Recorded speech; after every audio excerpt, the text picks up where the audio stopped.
Hey, it's Andrew Huang.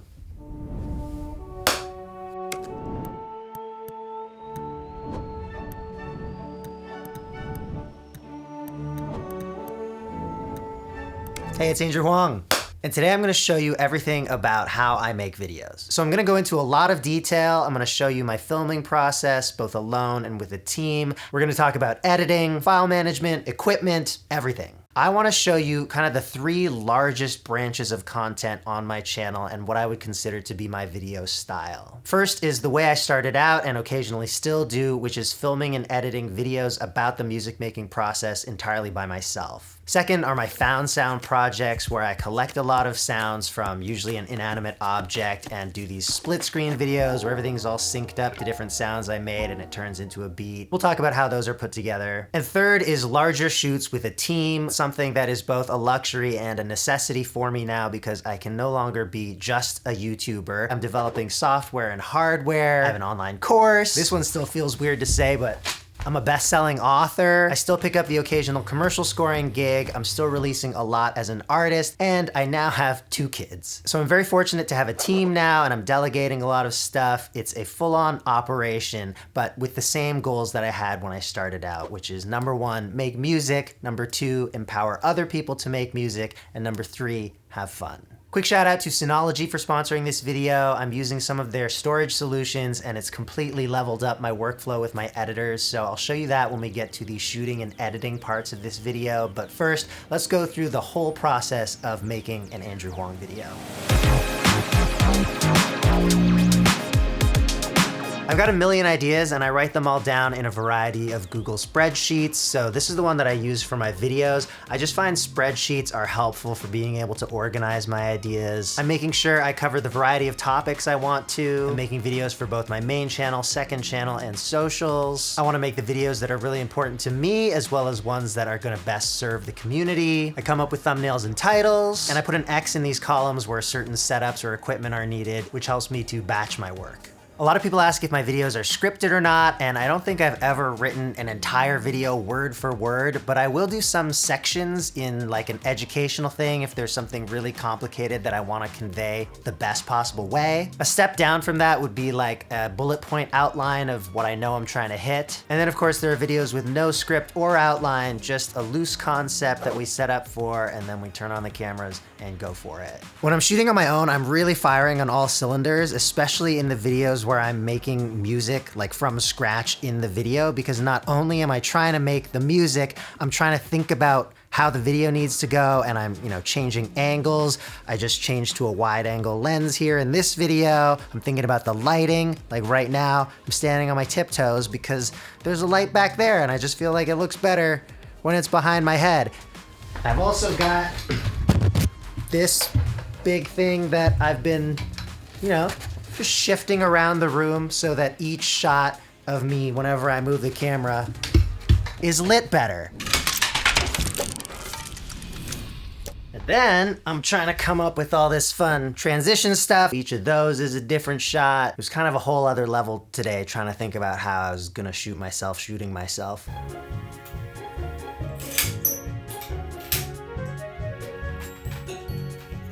Well, let's talk about the found sound setup now, which is very basic, really. The tricky part is when we get to editing, but I usually have a locked off angle. Let's record here. The microphone is in the frame here. I'm just showing you really quick. Normally I'd have the mic just out of frame. We just get a nice little well lit. This isn't even well lit because I'm lighting for me here right now.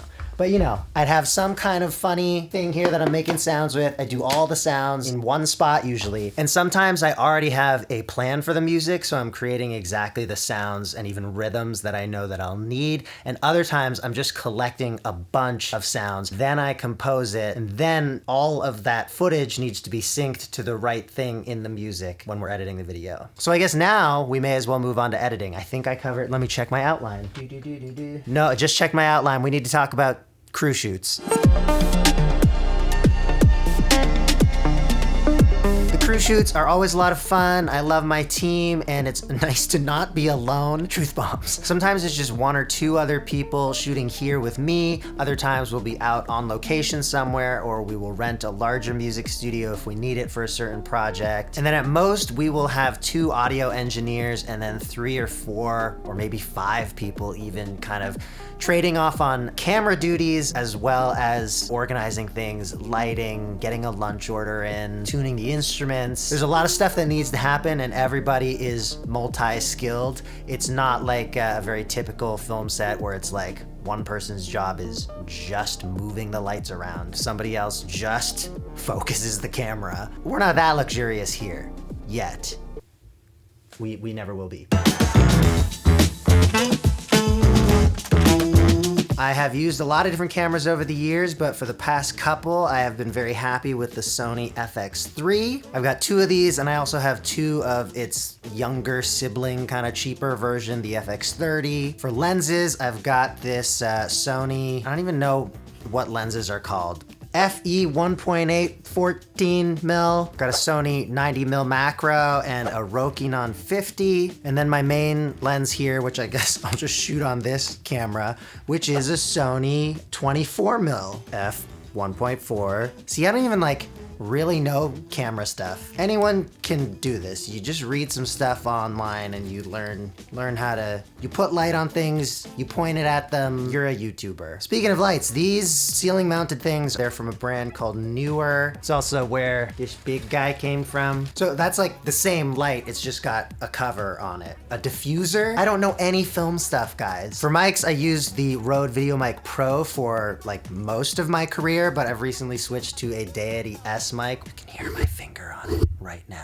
Oh, I also have a GoPro Max somewhere. It's nice because it shoots 360, so we kind of just throw it up during some of our spontaneous, unplanned shoots because you never know when someone on the crew is gonna say something funny or like hurt themselves. And we want to capture that stuff because it's great in the content. It really comes in clutch during those times where like maybe the camera person was moving or their battery died right when I did the coolest thing. And yeah, we just have like a GoPro version of that shot, kind of lower quality and from far away, but we can at least show what was happening in the video. And here are some audio recorders we use, the Zoom F8N Pro and F6. Sometimes just one, sometimes they're daisy chained and time coded together. Because what happens is when we're making music for a video, we need all the instruments and stuff to be recorded for the video, but then we're also recording stuff into Pro Tools or Ableton. And you know, sometimes we're playing, but we're not recording because we're like figuring out a part, but we still need it recorded for the video, but we don't need it recorded into our song project. So we set up these really complicated buses basically where we're like, okay, all the guitars are gonna be fed into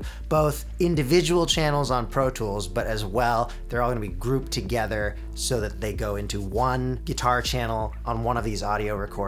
And all of that is synced to our video footage. And that goes for every instrument, drums, keys, bass, vocals. Everything is duplicated and routed to the video audio recorders and the music digital audio workstation project. If it sounds complicated, it's because it is. It's the biggest headache of our entire operation. We don't like it. Now, my videos are typically in the 10 to 20 minute range, and that's usually cut down from somewhere between 1 and 3 hours of footage. And there are also multiple cameras on many shoots, so that is a lot of data. It's not possible to store it all on my computer, which is why we have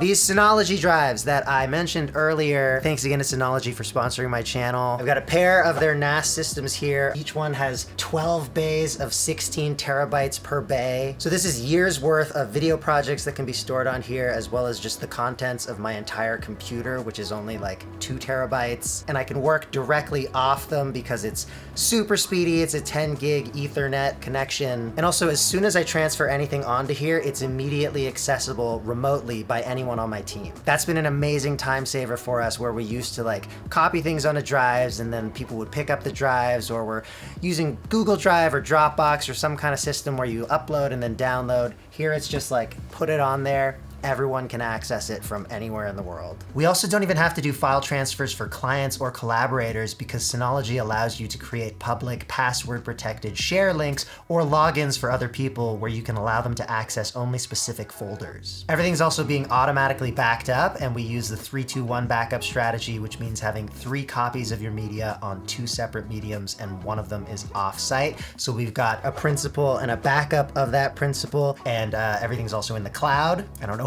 why I'm pointing up for the cloud, but that's where it is, right? Hi, cloud. Hi, Andrew. I got your files. We're also using snapshots, which is a way to save different versions of files at different points in time. So we can roll back to any state of any file on the drives to any time within the last 3 months. And these snapshots also help combat ransomware, because if all your files get encrypted or deleted, you don't have to pay the ransom. You can just roll back to one snapshot prior to the cyber attack. And of course, these tools also mean that if I'm just on another device, like my laptop or even my phone, I can access all these same files over Wi-Fi. So it's a pretty dreamy setup. Thanks again to Synology. I'll link them in the description. All right, just before we get into editing stuff on the computer, I want to show you a couple more pieces of gear. On my desk is this Elgato mount. It's always there, so whenever I'm filming stuff at my computer, which is fairly often, I just plop my camera on here. I'm not like setting up a new tripod every time. This has been the angle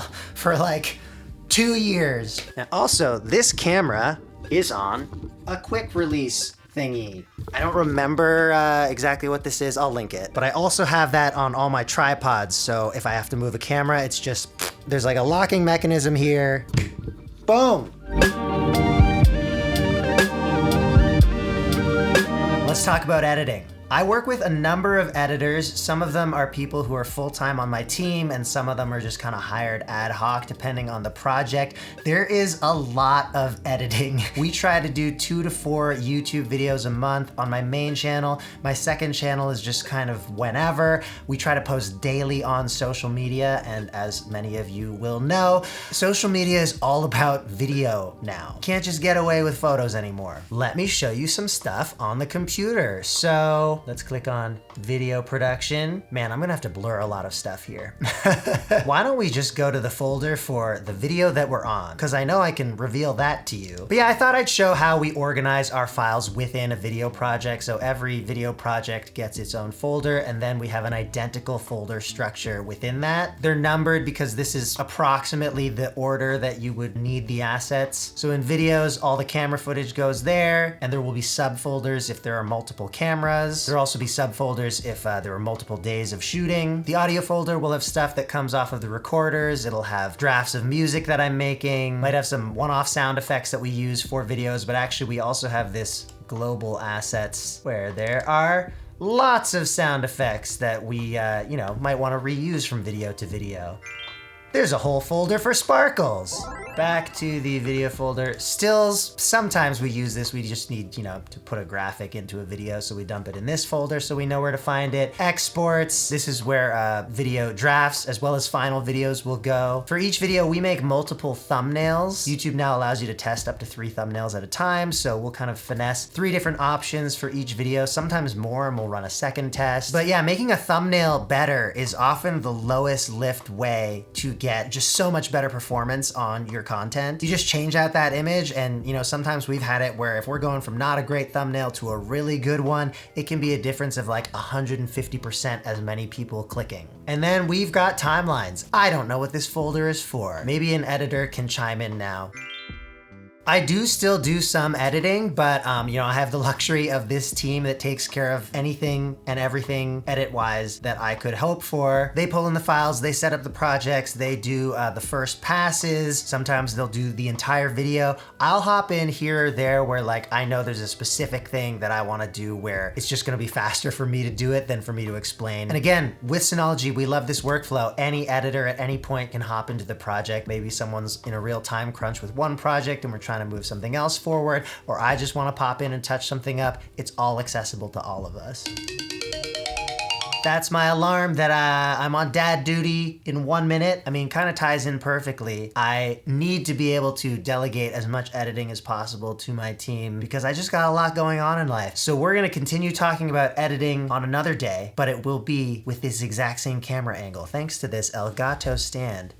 I am gonna change the lighting though, just for fun, but I did remember some things I wanted to talk about with lighting and camera angles and stuff. First of all, those lights that I mentioned before, there's an app that comes with them and it allows you to change their color. So that's how I do that. All of my lights can be whatever color I want. And then I also wanted to mention in terms of things like changing the lighting or having all these different camera angles, that's just about adding more interest to the video. Like it doesn't really matter. People are coming for the content, like what they're getting out of it, whether it's entertainment, education, what have you. But being able to make the video more compelling just with adding a second camera angle or changing your current camera angle or making the lights do something fun. I guess it's just all about fun. People like fun. So here on screen, I'm looking at the project for this video that I'm making. This is the last frame I'm using from the other day's shoot. And before I show you some technical stuff on the computer, I just want to talk a little bit about editing philosophy where like here, you know, I'm teeing up what the next shot is going to be. So I know I'm going to come back here today. I'm going to kind of complete the sentence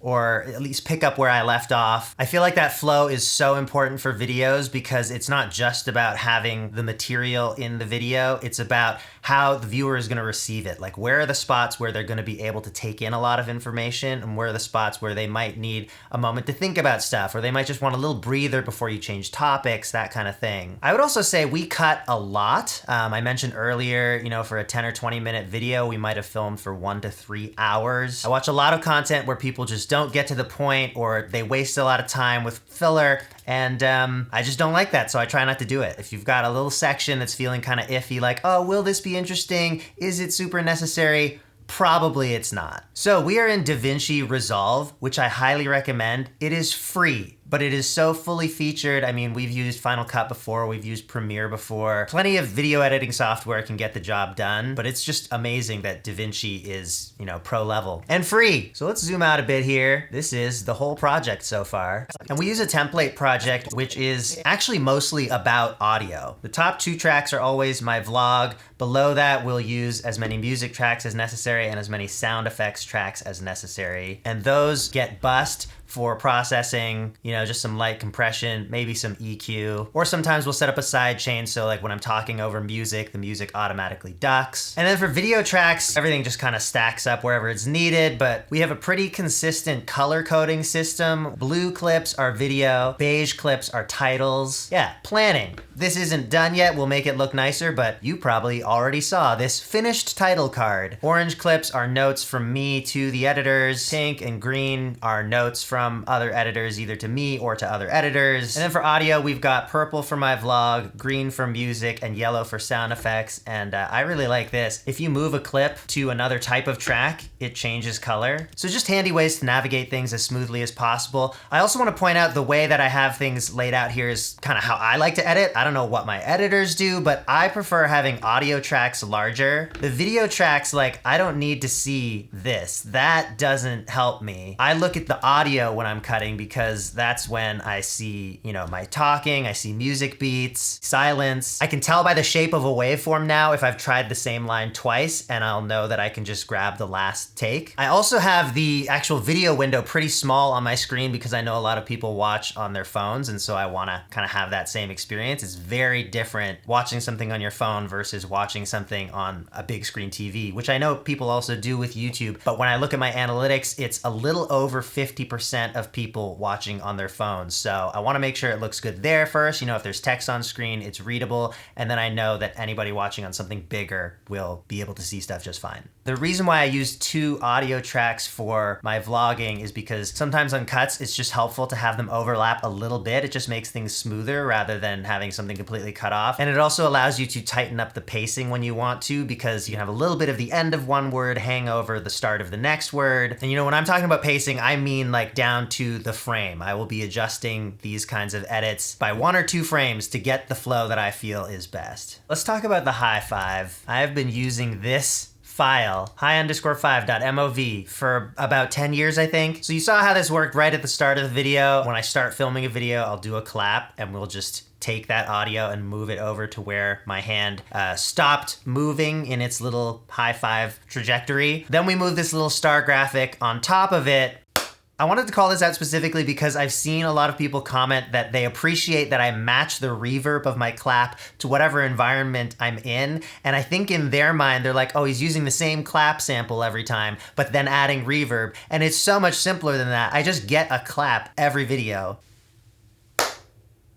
Now let's talk about the found sound videos that really became my calling card for a while. And people always ask, like, isn't it so much manual syncing of audio and video? And the answer is yes, it's just a lot of work. I think based on people's comments, they feel there must be an easier way. And unfortunately, it really just is line up all the video clips to all the sounds. And we've experimented with different approaches to how the syncing should work. So sometimes I will just start producing, do my thing, make a track, and then I'll export stems of the track so every individual sound gets its own track. And then we'll find the specific moments of each video that link to each sound. And then it's a matter of deciding which thing you want to show when, and if you want to show multiple things at once, you create a split screen. I'll show you our split screen hack in a second. First, I want to show you the other way that we sometimes approach found sound footage and syncing stuff, which is bringing in the raw mic audio and syncing it with the raw camera file. So we just have one long file of all the sounds I made, and we replace that camera audio with the better mic audio. Then we go through that timeline and chop it right down to just the sounds that I think I'll want to use. And we export this with really high quality audio, but really low quality video so that I can bring it into Ableton and work with it. And when I'm in Ableton, I don't need high quality video. I just need to see where each sound was coming from. And then I create my music. And so we have an Ableton timeline of where all these clips should end up. And then Phil figured out some way to reach into Ableton's data, and we can take that information back to DaVinci using a high quality export of the sound selects timeline. If it sounds complicated, it's because it is. It's a headache every time, but hopefully it's worth it.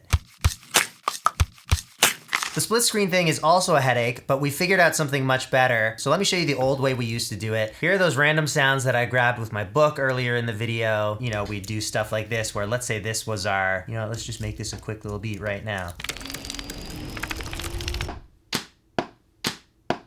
A beautiful piece of music, a work of art. Let's say these two sounds were gonna happen at the same time. So I wanna show this video clip of the cover of my book closing and this video clip of me kind of knocking it at the same time. Normally, it's just a game of cropping and reframing. So here I think I could get away with something. We crop like this, we move the bottom layer over. Hey, you can see both of them at once. And maybe for the thing I'm showing, this kind of split wouldn't work. Let's say I'm doing 3 clips. I make 2 of them half size, and then I go 960 on the x-axis, 540 on the y-axis. Same thing here, except we're going negative 540. And then I have my third thing that I want in the split screen that I can position however I want. And when it's underneath the other layers, I can resize it while maintaining the split. Whereas of course over here, if I resize something, it would get kind of weird. So as you can probably tell, super annoying. Here's where we're at now. Phil coded this genius little plugin called Split Screen. So let's drop this on this clip and this clip. And we'll go over here and take a look. If I go to the effects tab on this one, I can choose how many rows and columns I want for my split screen, and then what position I want the current clip in. So here, 1 row, 2 columns is the default. Those exact same settings are on this clip underneath, and I just have to go, boom, position 1B. And I still have the latitude to do resizing without worrying about changing the edges of where the splits are. So this is ridiculously handy for us because just any split that you might want, it's so much faster to set up. Like there in 20 seconds, I did 1 row of 6 columns. Doing that the old way would take so much longer. I feel like we're talking about, 1,000% of time savings here. And we do want to polish this tool up and share it eventually. It's not quite ready for that now, but if you're an editor and you use DaVinci and you would like this tool, stay tuned. So I hope that was interesting for you. And remember, if you're a digital creator of any kind, you're creating data. So it's important for that data to be safe and backed up. So look into Synology's offerings. They have stuff for all different levels of any kind of operation. We have loved working with their system. We super appreciate them being a sponsor. They're linked in the description, and I'm also gonna link all of the products that I mentioned, and as well, I will share templates that I use, like for DaVinci and the Google Sheet that I use for tracking and organizing my ideas, all of that stuff. Go grab it in the video description. I'll see you next time.